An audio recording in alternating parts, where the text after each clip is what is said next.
ბრალდებულ ქრისტოფერ კოლუმბის მიმართ. საქმეს იხილავს ნაფიც საჯულთა სასამართლო. დღეს ჩატარდა სასამართლო პროცესი. გავასამართლეთ ქრისტოფერ კოლუმბი.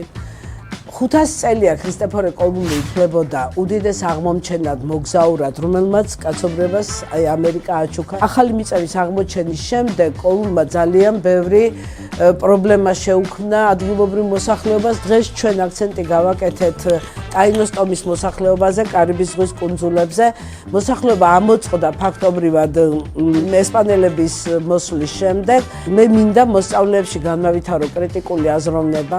მოვლენებს შეხედონ სხვადასხვა კუთხით, მათ მინდა დაინახონ კოლუმბი როგორც დიდი მოგზაური და ამავე დროს ის როგორც პიროვნება, რომელიც ასტიკად ექცეოდა აღმოჩენილ მიწებზე მცხოვრებ ხალხს. მოგესალმებით. მე გახლავთ ქრისტოფერ კოლუმბი და დავებადი 1451 წელს ქალაქ გენუაში. და მისი საქმიანობის დეტალური ანალიზი აჩვენებს, რომ ის იყო პირი, რომელმაც ჩაიდინა მრავალი ძიმე დანაშაული. კოლუმბმა ადგილობრივ მოსახლეობას გააცნო რკინის იარაღი და ხელსაწყოები, რაც მანამდე მათ არ ჰქონდათ ნანახი. ფაქტია, რომ კოლუმბის მოგზაურობის გარეშე ამერიკის კონტინენტი შეძლო კიდევ მრავალი წლის განმავლობაში დარჩენილიყო იზოლირებული ევროპული სამყაროსგან. დაიფიცე, რომ სიმართლეს და არაფერს დამალვა.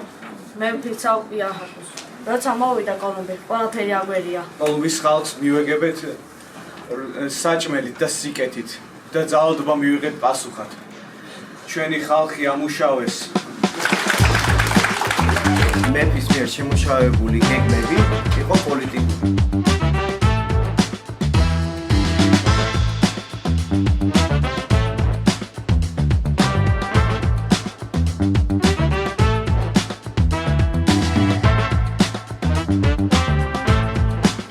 ყველა მუხი, რომელიც გავხდა ქრისტოფერ კოლუმბს, მე-19 საუკუნეში არ არსებობდა. დღეს ნაფიც მომსაჯულებმა კოლუმბი დამნაშავედ ცნეს.